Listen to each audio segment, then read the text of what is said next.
ओम गं गणपतये नमः। ओम गं गणपतये नमः। नमस्कार, जय श्री राम। स्वागत है आप सबका आज के इस वीडियो लेक्चर में।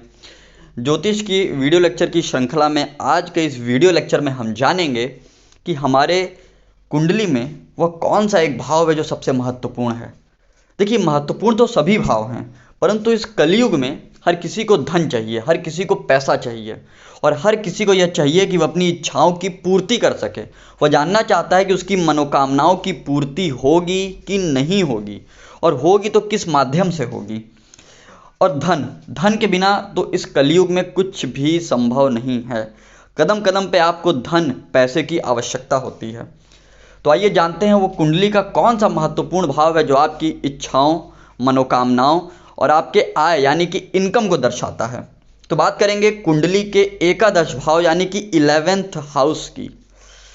कहते हैं कुंडली का प्रत्येक भाव महत्वपूर्ण है। जितना महत्वपूर्ण द्वितीय भाव है यानी कि धन भाव है, कुटुंब भाव है, उतना ही महत्वपूर्ण एकादश भाव भी है, क्योंकि यह 10वें घर से यानी कि 10th हाउस से द्वितीय है।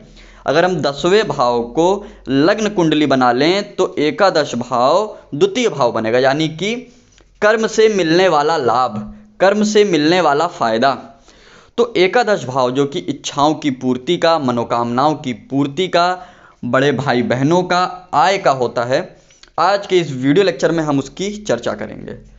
जो दर्शक इस वीडियो को पहली बार देख रहे हैं उनके लिए अभी स्क्रीन पे बारी बारी से मैंने एकादश भाव का विश्लेषण कर रखा है। वह चित्र के माध्यम से इसको देख सकते हैं कि अपनी कुंडली में किस भाव को एकादश भाव कहते हैं। देखिए सामने लिखा है ना, एकादश भाव यानी कि 11th हाउस। अच्छा, ध्यान रखिए, जब भी आप कुंडली का विश्लेषण करें, किसी की भी कुंडली हो, तो लग्न कुंडली के साथ साथ चंद्र कुंडली भी देखें। अगर आपकी कुंडली में चंद्र कुंडली बली है और चंद्र कुंडली के परिणाम ज़्यादा दृष्टिगत होते हैं तो चंद्र कुंडली भी देखें, यानी कि लग्न कुंडली, चंद्र कुंडली और इनके साथ साथ नवमांश को देखना भी आवश्यक हो जाता है। उदाहरण के तौर पे एकादश भाव का आप विचार कर रहे हैं तो लग्न कुंडली से भी एकादश देखें, चंद्र कुंडली से भी देखें, साथ ही साथ यह भी देखें कि नवमांश कुंडली में एकादश भाव का स्वामी कहाँ जा रहा है। अब जैसे कुंडली का कौन सा भाव क्या दर्शाता है, यहाँ पे अगर हम एकादश भाव की बात करें तो एकादश भाव आय, लाभ, उपलब्धि, मनोकामनाओं की पूर्ति, ज्येष्ठ भ्राता यानी कि बड़े भाई बहन, पुत्रवधू आदि का विचार हम कुंडली के एकादश यानी कि 11th हाउस से हम करते हैं। इस भाव का अध्ययन देखिए, एकादश भाव से अगर हम इस भाव से सप्तम भाव देखें तो एकादश भाव के सामने आता है पंचम भाव। एकादश भाव के सामने आता है पंचम भाव, यानी कि पंचम भाव और एकादश भाव यानी कि 5th हाउस और 11th हाउस एक दूसरे के सामने पड़ते हैं, एक दूसरे के सामने पड़ते हैं। तो यानी कि जो भी ग्रह पंचम भाव में बैठेगा वो अपनी सप्तम दृष्टि एकादश भाव पे जरूर डालेगा। जो दर्शक आज इस वीडियो लेक्चर को पहली बार देख रहे हैं तो वह ये नहीं जानते कि ग्रहों की दृष्टियां कितनी होती हैं, तो आपके सामने भी स्क्रीन पर लिख कर आ रहा है कि प्रत्येक ग्रह को कितनी दृष्टियां प्राप्त हैं। यहाँ पे हम पार्श्वगामी दृष्टि की बात नहीं कर रहे हैं, हम सिर्फ और सिर्फ मुख्य दृष्टियों की बात कर रहे हैं कि कौन से ग्रहों की मुख्य दृष्टियां होती हैं जो आपको लग्न कुंडली व चंद्र कुंडली में देखनी है।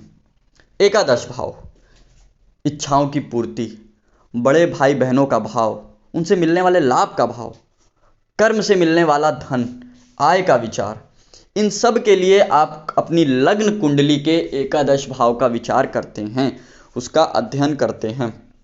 हमेशा ध्यान रखिए, कोई भी भाव का विश्लेषण आप कर रहे हो तो वहाँ पे लग्न और लग्नेश यानी कि असेंडेंट और असेंडेंट लॉर्ड की भी स्टडी करें, उसकी भी पोजीशन, सिचुएशन और उसका बल देखें। कहते हैं कुंडली कोई भी हो, अगर उसमें एकादश और द्वितीय भाव मजबूत है, उनके स्वामी बली हैं, तो ऐसा व्यक्ति धनवान होता है, कोटिपति होता है। द्वितीय और एकादश भाव पे शुभ ग्रहों की दृष्टि हो, वहाँ नैसर्गिक शुभ ग्रह हों, तो भी व्यक्ति सही मार्गों से, श्रेष्ठ मार्गों से धन लाभ कमाता है। और अगर एक से ज़्यादा ग्रहों का संबंध बनता है एकादश भाव से तो भी व्यक्ति कई मार्गों से धन कमाता है। जैसे आपके सामने अब वृषभ लग्न की कुंडली है, यहाँ पे देखिए एकादश भाव में देवगुरु बृहस्पति की राशि और खुद अपनी राशि में चंद्रमा के साथ यानी कि 2 शुभ ग्रह बैठे हैं। अच्छा, यहाँ पे आप देखिए तो द्वितीय भाव में यानी कि जहाँ 3 नंबर लिखा है वहाँ पे बुध खुद की मिथुन राशि में एक शुभ ग्रह शुक्र के साथ बैठे हुए हैं। तो ऐसे में यह व्यक्ति करोड़पति है, कोटिपति है। देखिए यहाँ पे देवगुरु एकादश में बैठ के पंचम पे दृष्टि डालेंगे। अब पंचम में दृष्टि डालेंगे तो व्यक्ति बुद्धि से भी कुशाग्र होगा, ज्ञानवान होगा, उसकी बुद्धि में तेज होगा। स्वाभाविक सी बात है, जिसकी बुद्धि तेज है तो उसको धन कमाने में कोई दिक्कत नहीं होगी। और वैसे भी जब एकादश भाव में 2 शुभ ग्रह बैठे हैं तो फिर कहना ही क्या।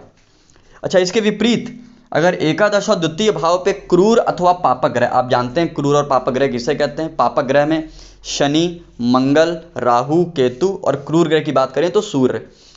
तो इनका अगर संबंध बनता है एकादश भाव से और एक से ज़्यादा पापक ग्रहों का संबंध बनता है एकादश भाव से, तो व्यक्ति कई मार्गों से, अच्छा वो मार्ग जरूरी नहीं है कि सही मार्ग हो, सदमार्ग हो, जैसे जुआ, सट्टा, लॉटरी, दलाली, ये सब काम से भी व्यक्ति धन कमा सकता है और कोटिपति बन सकता है ना। जैसे इस कुंडली में आप देखिए तो एकादश भाव में मंगल की राशि है। मंगल एक नैसर्गिक पापक ग्रह हैं, लेकिन मंगल खुद की राशि में एक नैसर्गिक शुभ ग्रह के साथ देवगुरु बृहस्पति के साथ बैठे हैं, और बृहस्पति जिनको धन का कारक भी माना जाता है। तो ऐसे में यह व्यक्ति कई मार्गों से धनार्जन कर रहे हैं। यहाँ पे देखा जाए तो द्वितीय भाव के स्वामी अष्टम में यानी कि चंद्रमा, वहाँ 4 नंबर लिखा यानी कर्क राशि, चंद्रमा अष्टम भाव में शुक्र एक नैसर्गिक शुभ ग्रह के साथ बैठ के अपने ही भाव को देख रहे हैं। कोई भी ग्रह जब एक शुभ ग्रह के साथ बैठ के अपने भाव को देखता है तो अपने भाव की वृद्धि करता है। अच्छा, अष्टम भाव देखिए, कुंडली का अष्टम भाव वैसे तो 6, 8, 12 बहुत बुरे भाव माने जाते हैं, लेकिन अगर अष्टम भाव पे मजबूत एकादश भाव की दृष्टि पड़ जाए, भाव के स्वामी की दृष्टि पड़ जाए, द्वितीय भाव के स्वामी की दृष्टि पड़ जाए, या अष्टम का स्वामी कोई नैसर्गिक शुभ ग्रह या मजबूत ग्रह या लग्नेश का तात्कालिक मैत्री वाला ग्रह हो और वह अपनी दृष्टि डाले किस पे, यानी कि द्वितीय भाव पे, तो भी ऐसा व्यक्ति अचानक से धन पाता है या कमाता है। जैसे यह कुंडली है, यहाँ देखिए अष्टम भाव में शनि खुद की कुंभ राशि में बैठ के द्वितीय भाव को देख रहे हैं, और द्वितीय भाव में 2 नैसर्गिक शुभ ग्रह बैठे हैं, शुक्र और बुध, और एकादश भाव में एक पापक ग्रह मंगल बैठे हैं। यहाँ पे अच्छा, यहाँ पे देखिए मंगल शुक्र ये दोनों ही ग्रह लग्नेश चंद्रमा के साथ तात्कालिक मैत्री में भी हैं। तो यह व्यक्ति, हाँ ये व्यक्ति मानसिक रूप से थोड़ा चिंता में, परेशानी में रहता है, लेकिन कोटिपति हैं। यह व्यक्ति करोड़पति हैं आज की डेट में। भौतिक रूप से इनके पास सभी सुख साधन हैं। हाँ, मानसिक रूप से व्यक्ति चिंतित हो सकता है, क्योंकि अष्टम में शनि बैठे तो इन्होंने काफ़ी जीवन में संघर्ष किया, परंतु ज्योतिष शास्त्र कहता है एकादश भाव के स्वामी जहाँ बैठेंगे उस भाव से आपको फायदा दिलाने की कोशिश करेंगे। उदाहरण के तौर पे अगर एकादश भाव का स्वामी अष्टम में बैठा है तो गुण विद्याओं से, प्राचीन वस्तुओं से अचानक से आपको फायदा दिलाने की कोशिश करेंगे। तो मिलते हैं अगले वीडियो में। जय श्री राम।